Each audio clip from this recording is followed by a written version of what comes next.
As part of the Holland Park Transformation Project, we are conducting a series of interviews with people who attended the West Ward School, which was located in the center of what is now Holland Park.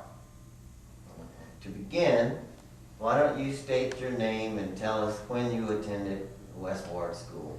I am Von H. Washington, Sr., and I attended West Ward from 1949 to 1953. Okay. I assume you had siblings, and did they also attend? Well, let's see. That means I've got to remember their attendance, okay? My sister, I can remember. She's a year older than I am. Okay. So I remember her. She was always a year ahead of me. My brother Starlin would have come after me, and I can assume that Starlin was there because we're always playing, we're playing together and so forth. But I never can say that we were in the same class or like that. Okay. And I think that after that, I think Starlin and I would have been the only ones with Janie to move over to Dalrymple because, well, more after that, but there's a gap in my siblings, so. Okay. Yeah. So when you walked to school, Yes.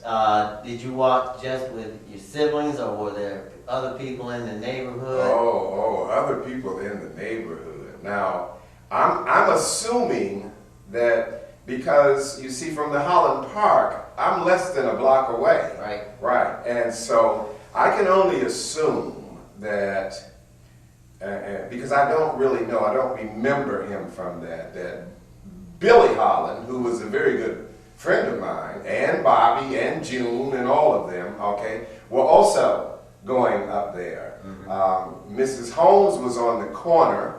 Mm-hmm. Mrs. Ferguson was next door.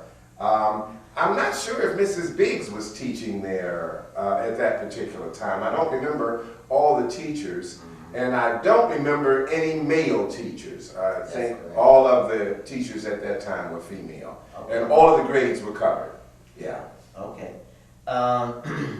As best you can remember, and it doesn't matter what year, just talk me through what would have been a typical day at school for you at West Ward. Oh, okay. A typical day would be get to the playground early, mess around in the swings, early on, not really the sporting activity that came on later, and then go to kindergarten. I'm not really sure that I remember which one of the teachers were the kindergarten teacher, okay? I think I remember Mrs. Biggs being there. I think Mrs. Ferguson was there. I know Mrs. Holmes had 6th grade. Right. And so we were all headed for 6th grade. Yeah. On a particular or a normal day, we would study the books, maybe do some coloring early on. I remember coloring. I remember being introduced to reading. Oh boy, reading, coloring, recess, back naps, the rugs. I remember the rugs. We take the naps on and so forth, and more study. The thing that really began to bother me later on in life is that even at that early age, I saw no books that referenced us, meaning African Americans. Right. They were just not in existence for us to see anything about our lives. Right. Yeah. Do you remember any special classroom activities? Classroom activities, other than napping. Yeah. That was my favorite thing, was taking a nap. Gosh. I can see the teachers talking to us, mm-hmm. but I don't really see us talking back. Mm-hmm. I think we were being told a lot of reading going on. Basically, yeah, we would do a little bit of reading, yeah, making the drawing, doing letters, things of this nature. Yeah, right. Right. Okay. That's probably basically talking, them talking to us. I'm assuming we did some talking back, but I'm not sure. Yeah. Do you recall any kind of discipline being administered? Boy. No. Or not? No, I don't remember. Yeah, and I don't mean to you necessarily, right. just period. Oh. No, I don't believe that there was a time when it was necessary. Okay. Very orderly classrooms, and everybody following the rules. No, I don't remember discipline. Okay. Yeah. Were you aware of who the custodian was? Or did you know who that was? Oh my gosh. Any impression there? Oh man. No, I don't remember. Okay. But I can vaguely remember a male who may have had that as his job, because when we were up there playing after school, there was always some male there who would tell us where we could play, when we couldn't play. Of course, being kids, we always wanted to get inside the school, and we had to be kept outside. And one of our favorite, when you talk about activities, there was a ridge around the school.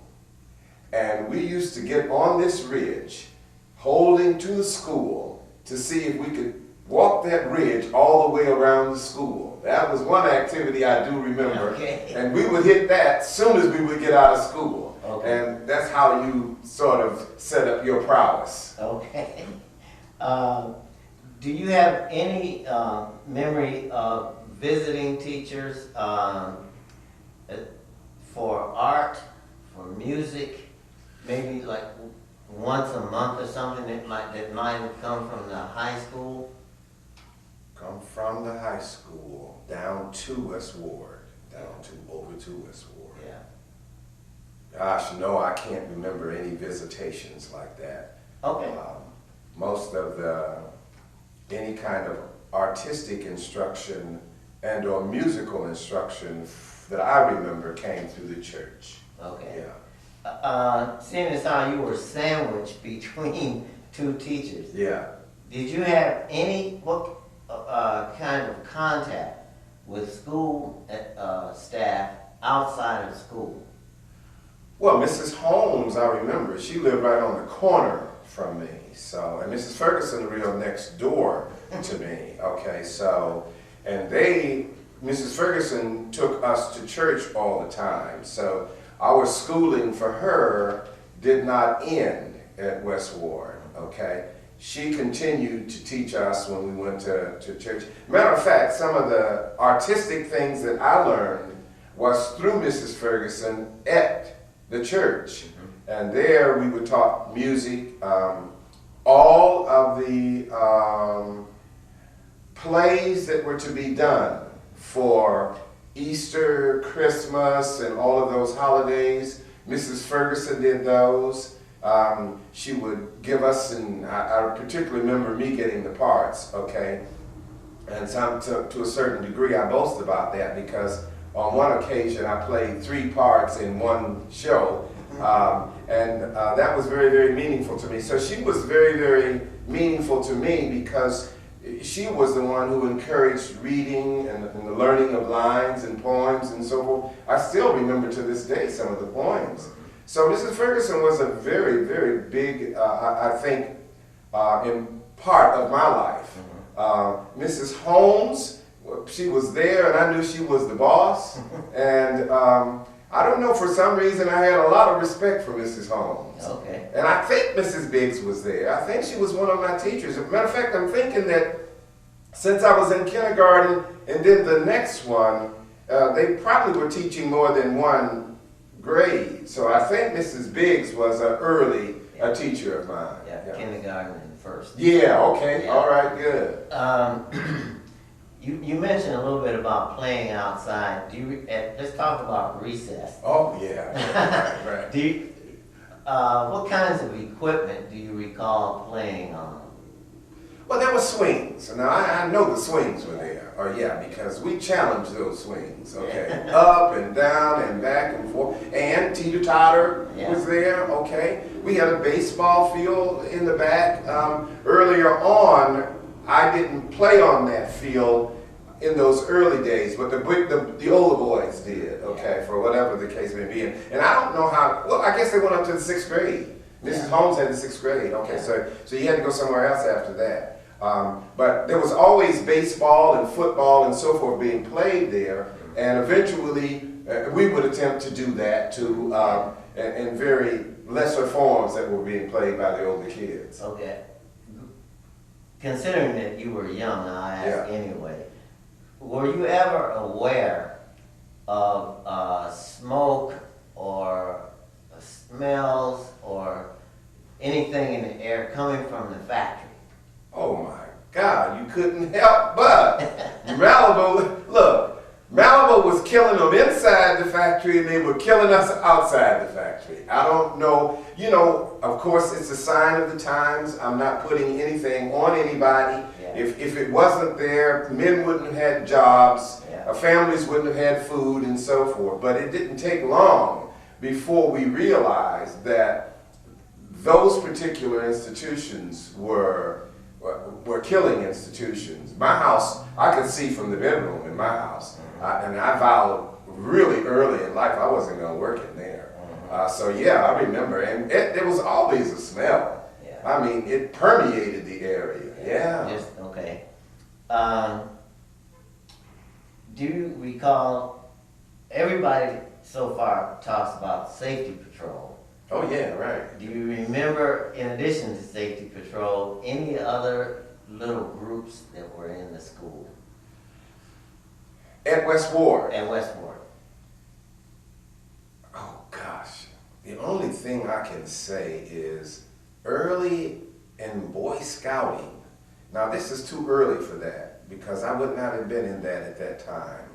So, no, I don't remember, not for the years that I was there, any other kind of activity going on in the school. I only remember things on the outside. But no, I don't remember anything like that. How about the presence of any students from the college who would come over? Do you recall either them working with you in West Ward or being taken to like a fraternity house for like Thanksgiving or a Christmas party or anything connected like that? Now, I've got to go off of my knowledge of the connection of me and Albion College early, but not that early. I would not be surprised. It would be really, really rough on me or not totally accurate of me to say that I remember that kind of activity or if they were coming. And to my knowledge, if they were, they would have been white. Right. And so I don't ever remember coming in contact with white people when I was at West Ward. Okay. Now here's something you will remember. Okay. What do you remember about lunch? Well, you brought it with you. Okay. Right, food was a big part of life. I don't particularly remember having anything given to me from the school. Right. Now, I'm only a block away, so we would always go home for lunch. Okay. Yeah, me too. Yeah, right. Nothing was issued or given to us. Okay, so you don't remember like any kind of nutrition break where you would get like juice or somebody mentioned cheese or figs? Okay, I got to dig, but I can't imagine going too long. Oh, wait a minute. We always had little breaks. I'm just trying to remember if there was something there for us or did we bring it with us. There could have been some kind of juice or something given to us. I don't remember it being a sparse time, and I don't remember having to go home to get it, Right. you know, and that would have been a necessity for that amount of time. Right. So no, I think I can remember being given something to eat. Yeah. I'm not clear about what it was, but yeah, All right, now this is a little different. When I was going, Mhm. and my sister, we used to hear this story that was designed to scare us from going up to Westward after sundown. right. And the story was that if you got caught on the school ground near dark, Yeah. there was this old woman and her pigs that would chase you off the school ground. Did you ever hear? No, man, because this was the place to be after dark, okay? Because what was going on up there wasn't with no old woman and no pigs. Yeah. This was a place that it had so many different little nooks and crannies that you could play in, bushes that you could hide behind, and so being up there at dark, you know, my mother would remind us that at dark you come home, Yeah. okay? But you're gonna stay as long as you possibly can, Right. and because it's so isolated, you aren't gonna be seen by the adults. Right. So I remember it as an intriguing place as the evening came on. Okay. Yeah. I want to take you back to, you talked about the swings earlier. Mhm. If you went out the door facing Dalrymple School, Okay. Dalrymple Street rather, Yeah, okay. and the swings would be on the That's right, left-hand that's side. right, that's right. Do you remember the trees when you would come out of this? Oh, yeah, yeah, definitely, Yeah, definitely, yeah. Because in the fall, in particular, it would be like a carpet of Oh, yeah, gold leaves. right, all over the Yeah, place. yeah. Oh, yeah, right, Okay. yeah. All right. Yeah, because all of the that side had trees down to the corner there, and then up the other side. But on our side that I was living on, there were a few trees because I remember playing baseball over there, and you could knock the ball from home plate all the way out to the street, but there were not a lot of trees to get that in there. Yeah, right. Okay. In terms of the atmosphere of the building itself, Yeah. how do you recall that? Either cheerful, gloomy? What's your memory of that? It was. In my memory says it was wonderful. I mean, the thing that I missed the most after going to Dalrymple and then on to other schools was Mrs. Holmes, Mrs. Ferguson, Mrs. Biggs, and all of those people who were there were lost. Yeah. They weren't at the schools. The teachers there knew nothing about us. And that abandonment was, for me as a young person, just so vivid that we did not get to take our community with us. Right. You know, nobody there to teach us about what was going on down the street and what this family was doing and what that family was doing and anything. You lost that in Right. the transition, yeah. Did you ever notice anything about the physical condition of the building and think, they should fix this, or why? And granted, as kids, Right. I don't recall noticing much. Me either. But yeah. It was all right with me. I mean, whatever was there seemed to be fine. The doors worked, the lights worked. We had our place to be, where to go, and so forth. I had no feeling of being in a place that was unkept or anything. Okay. What about books? Do you recall the condition of your books at all? The condition of them, basically yes. The subject matter, even early, made me mad because I was tired of those two white kids. You know, that's, oh man, that's all was there for us, you know. They couldn't tell me anything about anybody that I knew. Right. And I know that earlier on that upset me. I didn't like the books.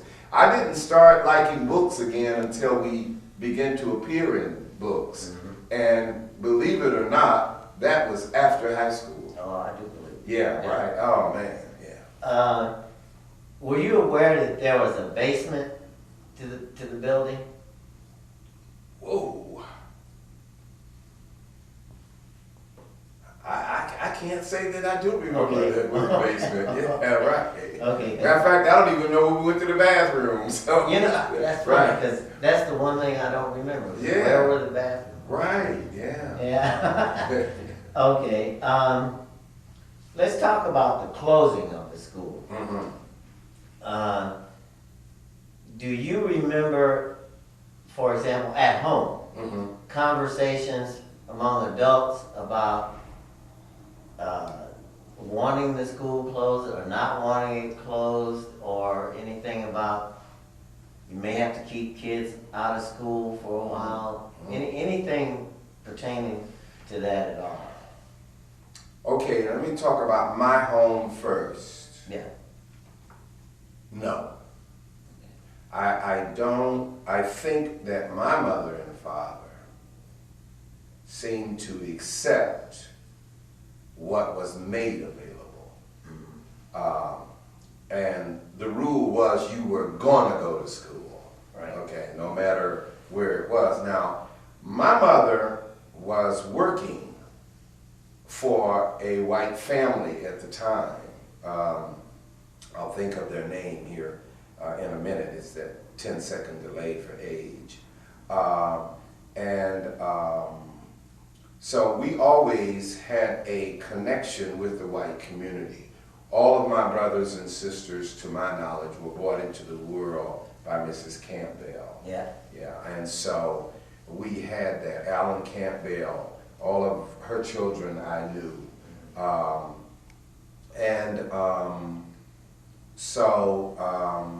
I don't think my mother and them would have, nobody was talking to me about this is going to be bad or that's going to be anything. You know, we were just going to go. Okay. And so we made the transition to Dalrymple, I thought, pretty smoothly.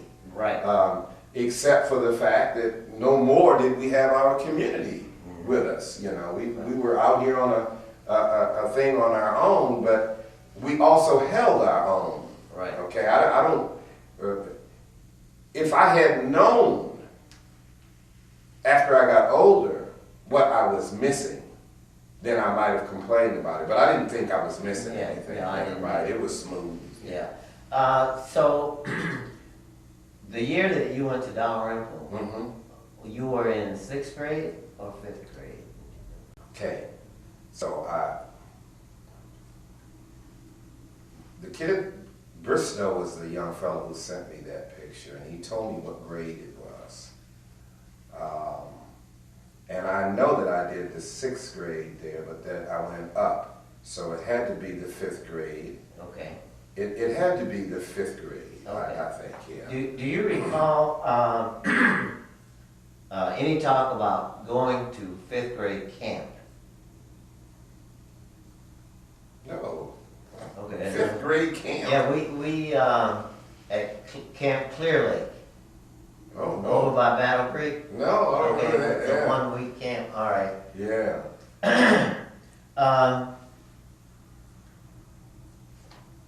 So you don't recall ever being kept home from school as part of any kind of No. action? Okay, okay. So, look, after you moved up to, from Dalrymple to junior high and high school, if you look back, what's your overall impression of your time at West Ward? Well, for what I can remember, my time at West Ward was good. I can't say that I had anything against West Ward. And I'm going to tell you why I think it was, though.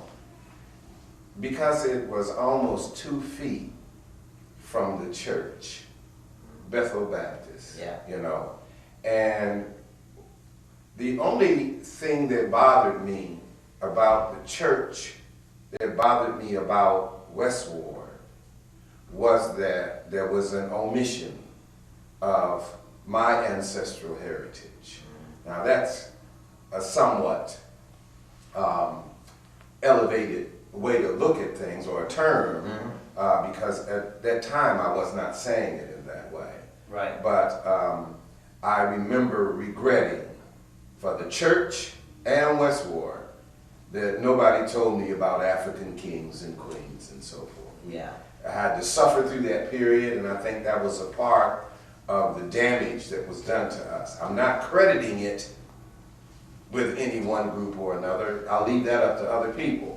But I know somebody, including my mother and father, did not realize that if I had had an ancestral connection, I would have had a better hold of the world in its entirety. Yeah. That didn't happen for me until I got out of high school. Right. Switching from Westward, Yeah. were you born in Albion? Yeah, Albion, yeah, Okay. yeah. Where did your family move from to come to Albion? Okay, I'm in the part of researching that right now. My mother came from Benton Harbor, okay? Okay. And then all of my family came out of Alabama, okay? And when leaving Alabama at the time of the diffusion of slavery in this country, okay, many of them moved to Florida. And so in the separation of my family, my mother's people came out of Alabama, and my father's people came out of Kentucky. Okay. And they met in Albion at the time of World War II. Okay. I was born in '43. World War II is at that particular time, and they came here because there was this great migration in the country to get black men to work in the war, because all the white men were over there dying. And so they opened up the foundries and everything to protect the war. Which one did your father work in? My dad worked at Corning Glass most of the time. Okay. He could have worked at the Malibu a small amount of time, but all my uncles worked at the Malibu. Okay. Yeah, right. And I think the Malibu paid a huge contribution to their demise, because I just think that soot was killing their respiratory system. And somebody mentioned silicosis. Yeah. Yesterday. Yeah. Right. And my uncles worked there. Yeah. And I know firsthand. Yeah. What that. And you lived down the street just from my house, because your mama was my piano teacher. Yeah. Right. Yeah. Right. Yeah, I was on a cast for. Yeah. Right. Yeah. Okay. Right. I'm trying to think anything else. So we'll talk a little bit about. Well, let me ask you. I forgot this. Do you have any memory of Halloween parties at Westport? Halloween parties. Parties, you know, after we go trick-or-treating Yeah. early, and then we wind up at the school. Do you recall anything like that? Whoa. Man, let me tell you, all I wanted to do was sit down with that bag of candy. No, I can't say that I remember that, but I'm trying to remember. I'm 5. And at that particular time, you know, my sister is older, and she was, because we had so many brothers and sisters as time went by, she was in charge of us too early. And so, you know, that became a love-hate kind of situation. And so Janie would have had to take us to a party. I'm not so sure my mother would have let But that happen. But Yeah. you went trick or treating? Oh yeah, we Yeah. went trick or treating. Okay. Oh man, yeah. Yeah. I still think about going trick or treating. Yeah. What about, at some point, they started having, what we call street dances. Yeah, right. Do you Right. remember Oh those? yeah, yeah, Over on, right. Washington. That's right, right, that's right, yeah, yeah, I remember those. See, that was a great time, you Yeah. know, but you know, gosh, I don't know, when integration happened, it's the strangest thing in the world because I've done research on different places where integration killed them, you know. I've done work on Idlewild and at the time of Idlewild, my aunt and uncle would take us up to Idlewild and man, we would have a glorious time. Yeah. And then integration came and Idlewild died, you know, and you said, well, gee, those were some beautiful things. We were with our people. Yeah. And loving our people, dancing with our people, you know, doing things. And all of a sudden, nobody wanted to come back to Idlewild. So we lost a lot when this Brown versus the Board of Education came in because I think we lost the contact with our community. Yeah. Yeah. Yeah. Okay. Do you have some questions? I do. Hey. I saw a production that I think you were involved in that was called Hotbeds, and I Yeah, think your uh-huh. father Right, was right, absolutely. featured in that. Do Yeah, you want right. to talk a little bit about that production? Oh gosh, hotbeds. And as a matter of fact, I just had the tape redone because it's one of my prized possessions, my dad said. And it really said clearly how we continue to be used in this particular country. Not for our intellect or intelligence, you know, it wasn't for that, it was for the brawn.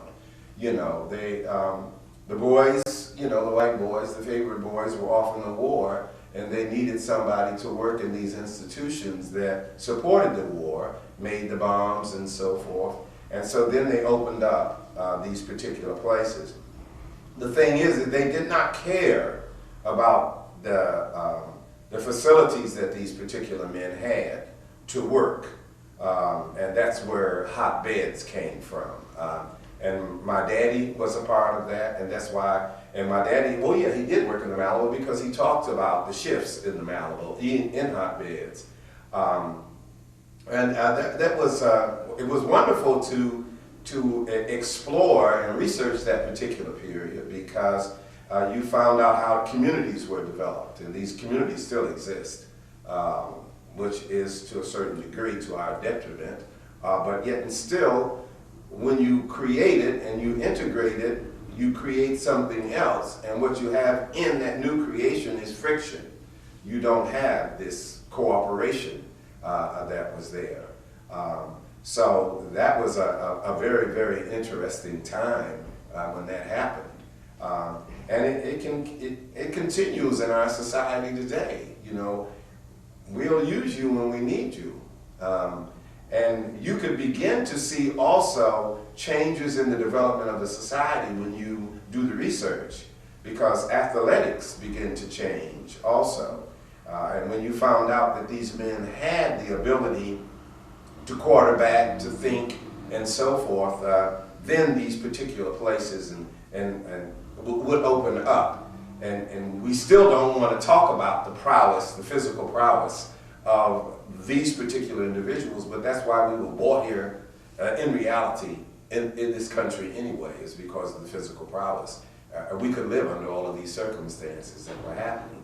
So it became a very, very interesting time, but nobody wanted to give you everything that you needed. They just wanted to use you to get what they needed. So it's a very, very curious time in life, and if you look at what goes on, it continues to go on today. And when they don't need you, they do the Native American thing, and they just cut you out. So that became a very, very interesting time to take a look at. Mm-hmm. So are you familiar with that project? No. Do you want to explain to him what the term hotbeds Yeah, is, the reference? Maybe he knows it. For the war, they needed they opened up for the African American. You know, in 1948, they integrated the services. That's one of the keys from behind that. And they started making it available for black men. And I'm talking about men, not women, men, okay? And they began to let these men come north. And so there's a great migration north. And the Malibu, Brooks Foundry, Corning Glass, all of them needed these bodies because all of the white boys were going overseas to fight in the war. So they didn't have housing for them because nobody really wanted them to house in their areas. So in the areas where there were homes that were owned or controlled by black people, these black people then became renters and they had beds in their houses. Well, a bed was for 4 men and you get 8 hours, or even you don't get the 8 hours, you get 8 hours of sleep and that bed turns over. So in Muskegon, Michigan, they had considerations, they call them hotbeds. And they would all come and you got 8 hours and then you got to get out of there and somebody else comes in and in those 8 hours you go sleep. Well, the problem that they had is what do you do in the 8 hours when that bed is filled and your time is up? Well, then they had to have places for them to go to, and then all of these places begin to open up, not with the same kind of support that anybody else has, okay? So everything is on the down low, so to speak. And that was a very important period because I think it gave life to Idlewild and places like that. Researchers taught me that there were more spots like this than Idlewild that I never knew of because they were further over towards Chicago and so forth. And the men working on the trains had a lot to do with the first guys that had enough money to invest in these particular places. So it was a very, very interesting time. And Dad talked in the film, well, I had 3 men and 1 woman. 3 men and 1 woman who gave me interviews about Muskegon and how that went and what their favorite food was, bean sandwiches and all kind of stuff, man, you know, that you wouldn't think that a person would be loving. But they said, if you give me a bean sandwich, I can work all day. You give me one of these sophisticated sandwiches and it's gone.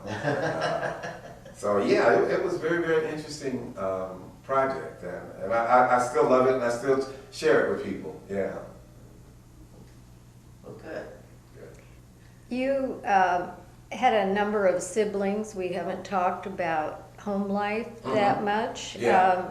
Where did you fit into the number of the Washington? Well, my sister was older than I was. She's a year older, and then I came along, and then my brother Starlin, okay, who has one of the more interesting stories about growing up because in the year difference, in 12 months, the world changes. I'm sorry, in 6 months, the world changes, you know. So by the time I went to service and came back home, I couldn't understand how come my daddy was letting my brother live in that house the way he was living. It's only 6 months, you know, and I won't say exactly what he was doing, but his language was a language that we were not allowed to use. And so you realize that as your father and mother get older and their lives develop, okay, their relationship doesn't stay the same. Illness gets in, life's decisions get in, and so forth.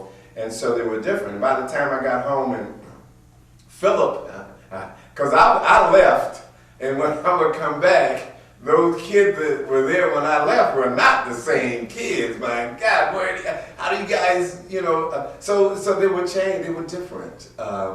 And that's the best teaching ground about how life changes and how quick it changes from where you go and when you come back. And of course, early on in my career too, I was living in Europe, and the world opened up as to what the world was in reality, as to what they said it was in church. Okay, because if I had listened to the training of the church, I never would have been able to deal with anybody in the world, because it was Sodom and Gomorrah as far as they were concerned. So stay at home. Well, I wasn't going to stay at home. So a lot of those particular things happened. My brothers came after me, and after a while, and they would tell me, so we didn't know who you were. You were a story to us. We had an older brother overseas somewhere, and never to meet until I would come home for a visit. So it was a different kind of experience. And it's funny too, because now my brother, my youngest brother, Angelo, some 13 years younger than I am, is one of my best friends now. So you find out that these particular things, and he loves to sit down with me and talk about the old days, because there are days that he did not know. So it's a very, very interesting thing when you, and we used to talk about this when we were younger. My sister and I particularly would mention, we wonder what it's going to be like when we sit down to talk and we have children. And of course now we're talking about grandchildren and great-grandchildren. I mean, God, we never thought about that. So that was very, very interesting. But they tell me I ruled the roost when I was there. And Starlin, you know, he said he couldn't wait for the day he could whip my butt. I couldn't wait for the day that I could whip Janie's butt, because Janie was a terror. But if you didn't, Mom and Dad were going to get you. And one of my favorite stories in life is the day my dad told me I was a man. And I was 12 years old. I had let the fire go out in the house. And he said, this is a transgression of being a man. You got to take care of your responsibilities. Hurt me to my heart, because he wouldn't whip me. I'd have taken that whipping, except them words, you're less than a man. And that fire never went out again. Ooh. So, you know, you're learning from your home life too. And I think that's what I missed most when this transition came, is that anything I had to do in life, my dad had nothing to do with that. As a matter of fact, I don't even remember my dad coming to school once. Now, he had an 8th grade education, so I don't think it was a place that he wanted to show up that transgression. But he would take our books and study our books. And one of the things when I began my own education and decided to get an education, I remember my father learning one word a day. That was in my home. And he loved foreign languages. Now, once I started my genealogical research, I found out my dad lied a lot. But it was wonderful lies to find out, because he would tell me that all of our names came from foreign ports that he had been in and so forth.